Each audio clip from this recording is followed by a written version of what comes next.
Zagales, zagalas, señores del jurado, yo soy Roberto y os quiero dar la bienvenida a este pequeño canal donde, como sabéis, solemos hablar de cine. Si hay algo que define a los espectadores desde el principio de los tiempos es la obsesión por volver a lo conocido. Nos encanta revisitar historias que nos gustan, repetirlas, darles otra vuelta o un toquecito, cambiarles el entorno, modernizarlas y decir, ahora sí que está bien. Y claro, Hollywood lleva haciendo esto desde que descubrió que la nostalgia cotiza en bolsa. Desde que la televisión empezó a ser algo más que un mueble raro en medio de un salón, la gente comenzó a pensar, oye, ¿y si esto que funciona en casa lo hacemos más grande, más caro y lo ponemos en pantalla grande? Y así nació una tradición tan gloriosa como peligrosa, la adaptación de series de televisión al cine, un auténtico deporte de riesgo. Porque sí, a veces sale bien, muy bien. Ahí tenemos Misión Imposible, que cogió una serie clásica, la agitó fuerte, le hizo unos cuantos cambios y creó una franquicia de acción memorable con un Tom Cruise dándolo todo y colgándose literalmente cada vez de sitios más altos. O Los Intocables, que pasó de una manera tremendamente elegante del cine a la televisión con la película de Brian De Palma. Eso es coger un material previo y elevarlo a alturas inconcebibles. Pero es cierto que también tenemos otros muchos casos que te hacen arquear la ceja. Miami Vice, El Equipo A, Los Vigilantes de la Playa, Starkey Hatch. Películas que por sí solas no son exactamente un crimen, pero que cuando las comparas con la serie de Origen te dejan con una sensación rara de, bueno, ¿esto qué ha sido? Son películas que ves un sábado por la tarde y ya has olvidado completamente el domingo por la mañana.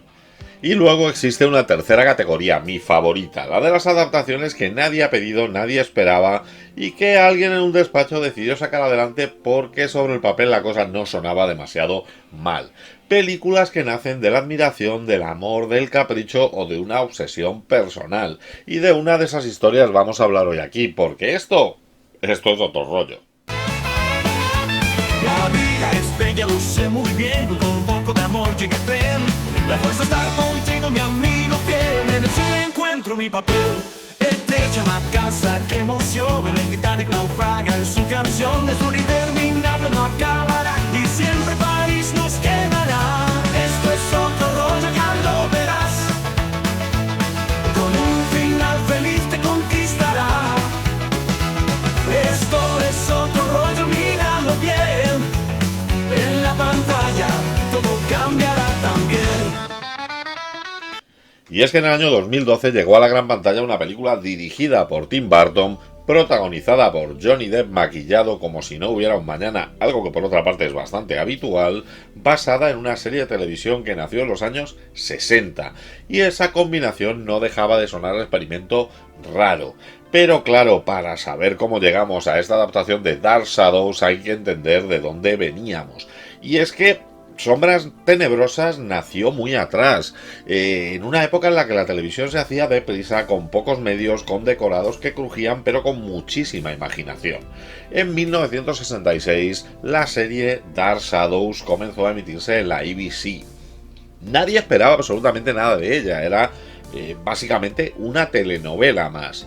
Una joven institutriz llegaba a una mansión misteriosa en Maine, muy en la línea de los culebrones tradicionales, donde se iban a dar cita pues secretos familiares, miradas intensas, música dramática, lo típico.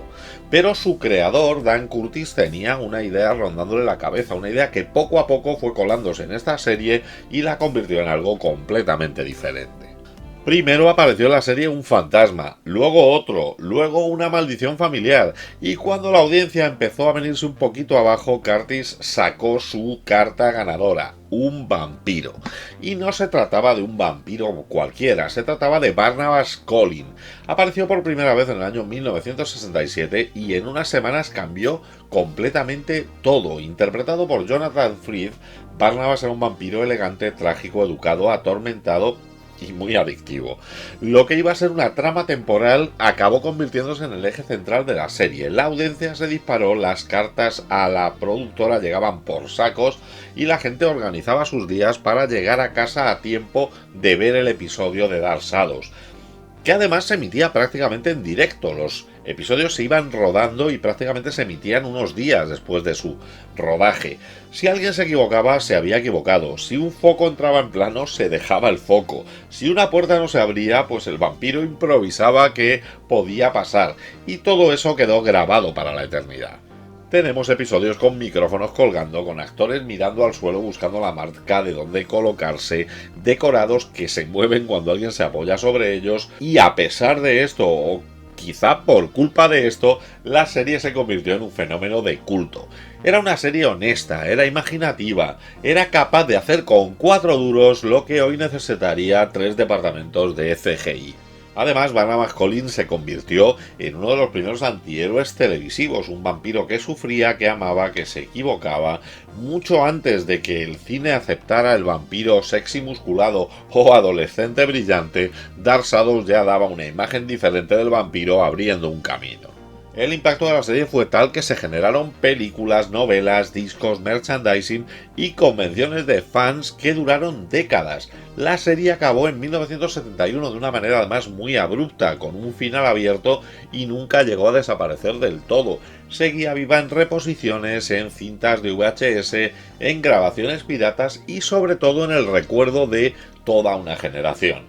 Y claro, entre los niños que corrían a casa para poder ver esta serie estaban 2 nombres que lo cambiarían todo: Tim Burton y Johnny Depp. Johnny Depp, de hecho, ha declarado que en múltiples ocasiones que Barnabas Collins fue uno de los primeros personajes que intentó imitar. Le fascinaba el tono teatral, la forma de hablar, la tragedia constante, mientras que Burton veía la serie como una pesadilla elegante, como un cuento gótico y oscuro que se colaba en su imaginación infantil. No estamos hablando de que decidieran hacer al azar una adaptación, estamos hablando de una serie que les obsesionaba a ambos. Así que ya cuando entrados los 2000 la Warner consiguió los derechos y Tim Burton acababa de arrasar con Alicia en el País de las Maravillas, podía hacer prácticamente lo que le diera la gana y propuso a la Warner la adaptación de Dark Shadows. La Warner le dijo: Tim, tú haz lo que quieras, y cuando a Tim Burton le dicen que haga lo que quiera, ya sabemos qué viene después. Convencido de que la muerte de mis padres no fue un accidente, me obsesioné con la magia negra y las maldiciones ancestrales. Tim Burton nunca tuvo la idea de hacer una adaptación fiel, o sea, quería capturar el espíritu melodramático del original, su tono exagerado, su teatralidad, pero llevarlo al terreno que a él le gustaba, añadir comedia absurda, añadir autoparodia, una estética setentera y un aire de cuento gótico que había sido ya la marca de la casa en muchas de sus películas. Hola, soy Victoria Winters. Enhorabuena. Vengo a ver a la señora Stothard por lo del puesto de institutriz. Ah, sí, te estábamos esperando. Así nos vamos a encontrar con Barnabas Collins, que en 1760 es un orgulloso heredero de una influyente familia que acaba de asentarse en la costa de Maine desde su Liverpool natal. Es un joven rico convencido de que todo gira a su alrededor y vive entregado a los placeres de su posición sin medir las consecuencias. El problema llega cuando juega con los sentimientos de Angelique, una sirvienta que resulta ser mucho más peligrosa de lo que aparenta. Angelique, lo siento, querida, pero te estaría diciendo una mentira. Herida en su orgullo y con rencor acumulado, Angelique le castiga de la peor manera posible. Primero destruye todo lo que él ama, luego le convierte en vampiro y posteriormente le entierra vivo, dejándolo a merced del tiempo abandonado. 2 siglos después, Barnabas va a despertar en el año 1972, en un mundo completamente distinto, dominado por la música estridente, por la televisión a color y por algunas costumbres que para su mentalidad rozan la herejía.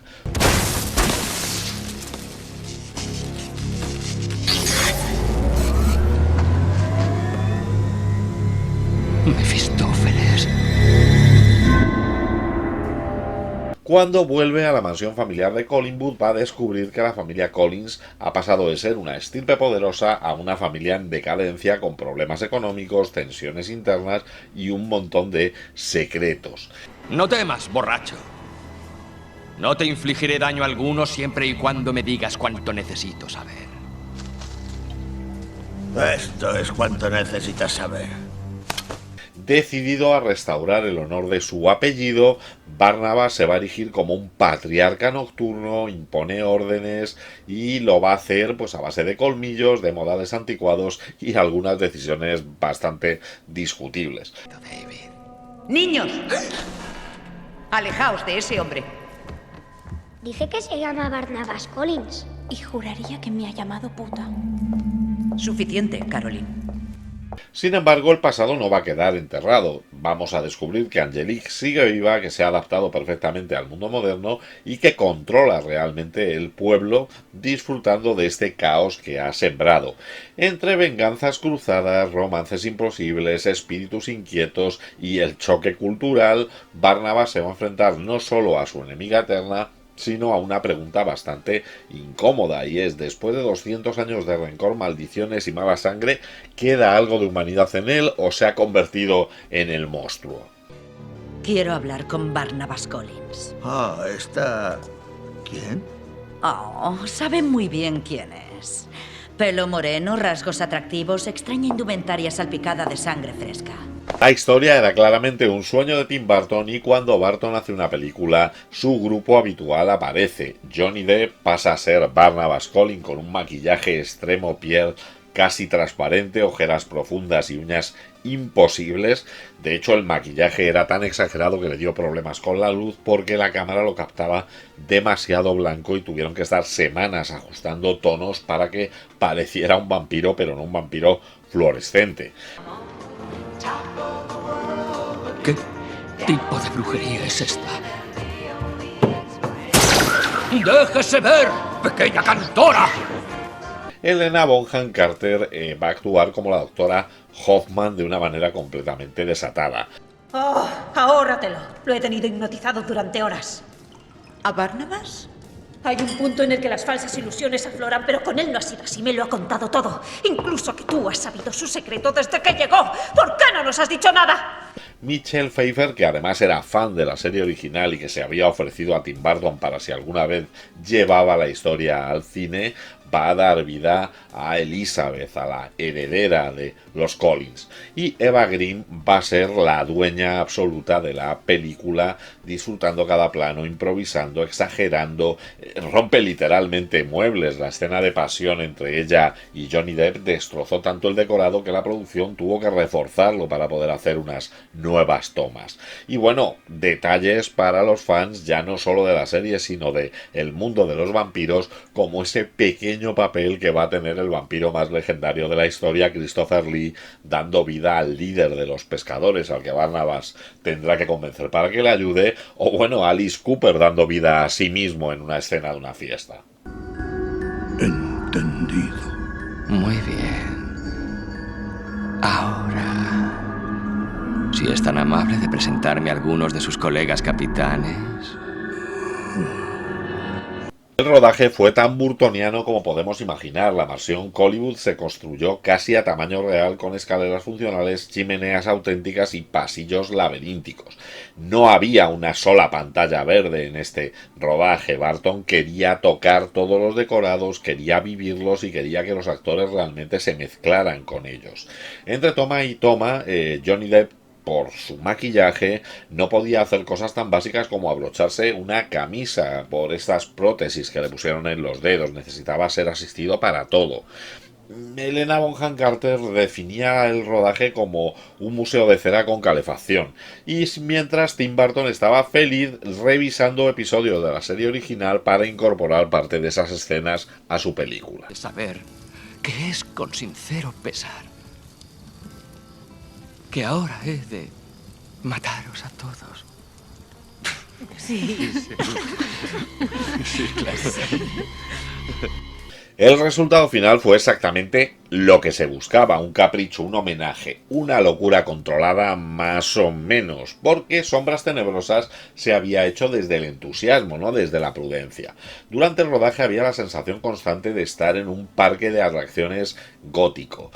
Tim Burton dejaba que los actores improvisaran, que las empresas se alargaban si los actores estaban disfrutando, y eso implicaba reescribir diálogos sobre la marcha, cambiar el tono de escenas. De hecho, varias escenas que al final se han convertido en escenas cómicas, nacieron de errores o de improvisaciones de los actores que Tim Burton decidió conservar porque encajaba muy bien con el espíritu de culebrón sobrenatural pasado de rosca, que era lo que intentaba hacer con Sombras Tenebrosas. Me pones enferma. Has fallado. En postproducción, su libertad además se convirtió en un pequeño quebradero de cabeza. El primer montaje era muchísimo más largo y tenía un tono mucho más irregular. Había subtramas que entraban y salían. Realmente entraban y salían como si fueran capítulos de la serie original. Realmente la serie original eran capítulos de 22 minutos. Hubo debates internos sobre si debía ser más comedia o debía ser más drama gótico, y Tim Burton decidió que no quería decidir y mezcló ambos tonos durante toda la película. Incluso la música o el uso de canciones de los 70 se ajustaron hasta el último momento para buscar un contraste absurdo entre lo solemne y lo ridículo. Todo el equipo reconoció finalmente que Sombras Tenebrosas nunca había sido una película pulida en el sentido clásico. Era una obra ensamblada con mucho cariño, con excesos y con decisiones tomadas con el corazón antes que con la cabeza. Y quizás por eso mismo se la ve como una obra tan personal, tan libre de Tim Burton, que era consciente del caos que estaba generando con su propia película. O te quedas en Collingwood y dedicas cada segundo de vigilia a convertirte en un padre ejemplar. El padre que David desesperadamente ansía y merece. O te Sombras Tenebrosas se estrenó en el año 2012 y con un presupuesto de 150 millones consiguió una recaudación que, sin llegar a ser mala, tampoco fue espectacular. Recuperó la inversión, pero no deslumbró. Se quedó en ese limbo incómodo del, bueno, ni chicha ni limoná. Estaba previsto planes para una secuela que nunca llegó a crearse. Estaba previsto haber hecho un universo expandido en base a algunos de los personajes que aparecían, que tampoco llegó a hacerse, y la aventura de Dark Shadows finalizó con la propia película. La crítica, como es habitual en el caso de Tim Burton, se dividió en dos, y además se dividió en dos con tremendas discusiones. Hubo algunos que estaban encantados con la propuesta, que defendían que Sombras Tenebrosas era un festín visual, una comedia gótica consciente de su exceso y un juguetón homenaje a la serie, que además nunca había sido tampoco precisamente contenida. Se alabó mucho la estética, el diseño de producción y el vestuario. Ese aspecto de culebrón sobrenatural llevado a un espectáculo barroco. Además, también se destacaba bastante al reparto, con menciones constantes a lo desatada que estaba Eva Green y a lo bien que se lo estaba pasando Johnny Depp, que por una vez se veía liberado de parecer simpático en todo momento. Que, sin ánimos de vanagloriarme, puedo consumir en tan solo 7 segundos y medio. Pero a usted, querida, tan menuda, me atrevo a decir que la dejaré sin una sola gota en menos de 5. Por favor, no me mates. Para este grupo crítico, la película no había sido ningún error. Era un capricho autoral que no era perfecto, pero era sincero.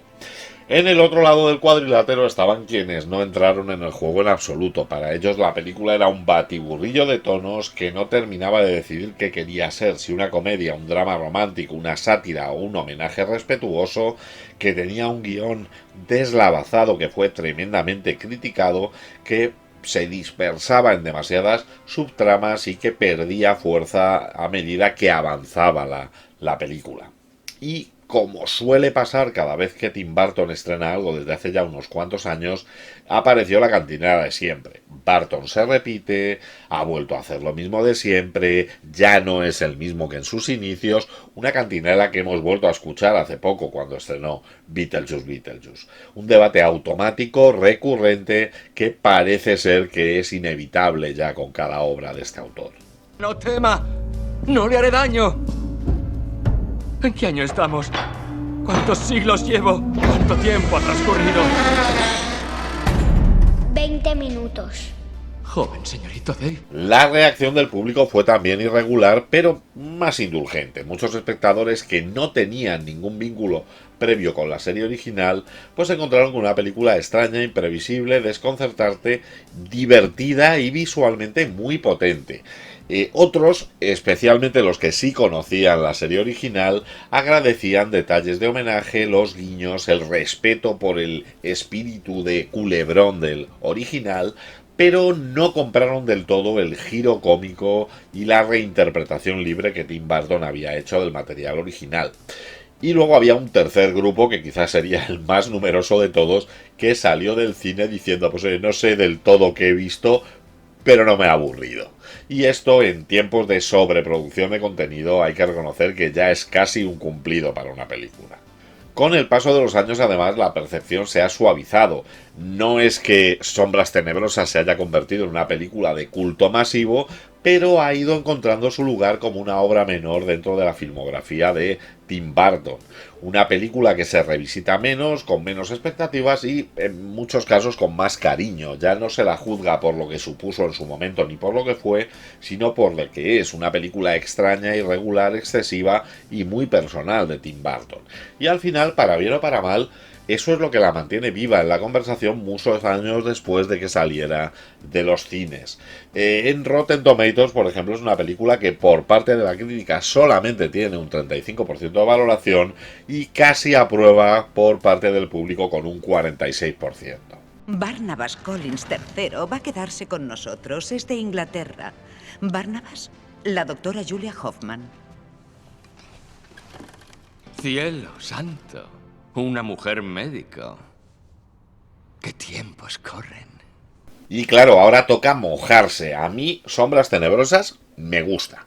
Y lo digo así, lo digo sin trampas y sobre todo lo digo sin nostalgia malentendida, porque en España prácticamente nadie conocíamos la serie original antes de que llegara la película de Burton.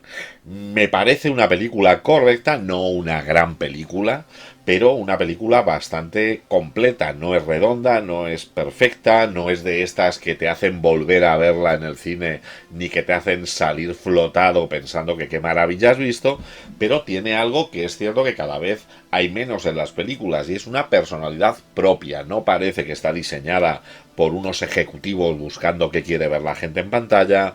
No parece un algoritmo reconociendo contenido. No es una película que intente agradar a todo el mundo, porque nadie va a buscar eso. Hay mucha gente que entiendo que no le pueda gustar porque es rara, es irregular, es excesiva, e incluso en algunos tramos es hasta torpe, pero es muy honesta en su rareza. O sea, estamos viendo una película de Tim Burton, un capricho de Tim Burton, y tenemos que jugar con las reglas que este autor nos marca. Es una película que sigue su ritmo, incluso aunque tiene un par de momentos erráticos. Cambia de tono sin pedir permiso. Pasa de una escena a otra, de un melodrama gótico a una comedia absurda, y de ahí a una tragedia romántica como si fuera lo más normal del mundo. Y eso es el precio que paga la película. Es una película irregular. Hay escenas que funcionan como un tiro y hay otras que te dejan con cara de... bueno, vale. Pero también tiene momentos brillantes, y nos los da Tim Burton cuando se deja llevar.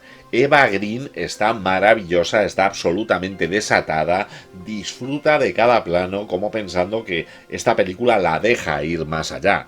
Johnny Depp se ve claramente que se lo está pasando en grande, aunque su personaje realmente va como por libre dentro de la película. Y bueno, el diseño de producción es una maravilla. Las mansiones, los decorados, los vestuarios, las atmósferas parecen sacadas de un cuento gótico metido en los años 70 con calzador, y eso es muy disfrutable.